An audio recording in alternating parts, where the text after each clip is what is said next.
కామారెడ్డి జిల్లాలోని ప్రధాన వార్తల విషయానికి వస్తే కామారెడ్డి జిల్లా ఎల్లారెడ్డి నియోజకవర్గ కేంద్రంలో బీఆర్ఎస్ పార్టీ ధర్నా నిరసన కార్యక్రమం చేపట్టింది. ప్రభుత్వం ఇస్తానన్న హామీలు అమలు చేయకపోవడంతో పాటు రైతు బంధు, రైతు భరోసా, యూరియా కొరతను నివారించి రైతులకు అందుబాటులో యూరియాని ఉంచాలని డిమాండ్ చేస్తూ ఎల్లారెడ్డి మాజీ ఎమ్మెల్యే జాజాల సురేందర్ ఆధ్వర్యంలో రైతులతో కలిసి ఇవాళ బీఆర్ఎస్ శ్రేణులు పెద్ద ఎత్తున నియోజకవర్గ కేంద్రంలో ధర్నా నిర్వహించారు.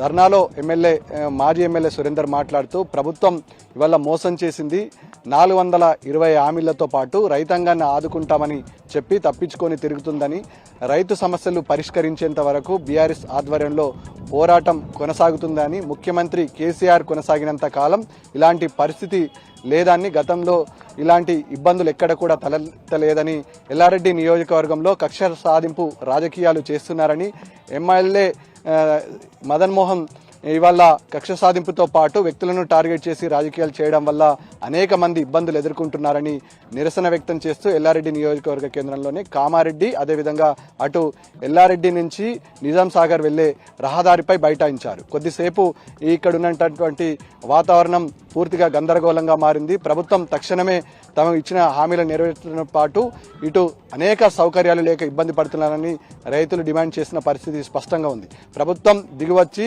ఇస్తానన్న హామీలు తక్షణమే అమలు చేయడంతో పాటు ఎల్లారెడ్డి నియోజకవర్గంలో అనేక నిధులు తీసుకొస్తామని చెప్పినటువంటి ఇవాళ మదన్ మోహన్ తప్పించుకొని తిరుగుతున్నారని ఆగ్రహం వ్యక్తం చేశారు మాజీ ఎమ్మెల్యే సురేందర్.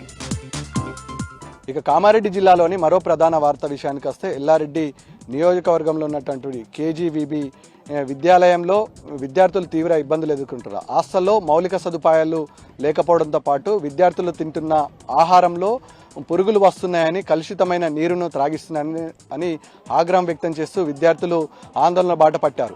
ఎల్లారెడ్డి మాజీ ఎమ్మెల్యే సురేందర్ ఈ ఘటనా స్థలానికి చేరుకొని విద్యార్థులతో మాట్లాడి వివరాలు తెలుసుకున్నారు. గత కొద్ది రోజుల నుంచి ఎల్లారెడ్డి నియోజకవర్గ కేంద్రంలో ఉన్నటువంటి ఈ హాస్టల్లో అనేక మౌలిక సదుపాయాలు లేక తీవ్ర ఇబ్బందులు ఎదుర్కొంటున్నామని, అన్నం సరిగ్గా పెట్టడం లేదని, పురుగులతో కూడిన అన్నాన్ని వార్డెన్ బలవంతంగా తినిపిస్తున్నారని, ఎన్నిసార్లు అధికారులకు, ఉన్నత స్థాయి అధికారులకు చెప్పినా పట్టించుకోవడం లేదంటూ మాజీ ఎమ్మెల్యే సురేందర్ కంటతడి పెట్టుకున్నారు. ఆగ్రహం వ్యక్తం చేసినటువంటి మాజీ ఎమ్మెల్యే సురేందర్ ఇక్కడ ఉన్నటువంటి కలెక్టర్తో మాట్లాడి సమస్యను పరిష్కారం అయ్యేంత వరకు ఇక్కడ అనేక ఉద్యమ బాటలు చేపడతామని, పరిస్థితి అధ్వానంగా తయారైనా ఎందుకు పట్టించుకోవడం లేదని కలెక్టర్ను నిలదీశారు మాజీ ఎమ్మెల్యే సురేందర్.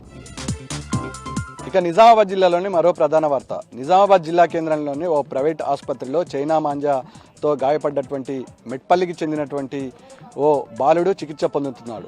గాలిపటాలు ఎగరేస్తున్న తరుణంలో బాలుడి మెడకు చైనా మాంజా చుట్టుకుపోయి విపరీతమైన గాయమైంది. దాదాపుగా 20కి పైగా కుట్లు వేసి బాలుడికి వైద్యులు ట్రీట్మెంట్ అందిస్తున్నారు.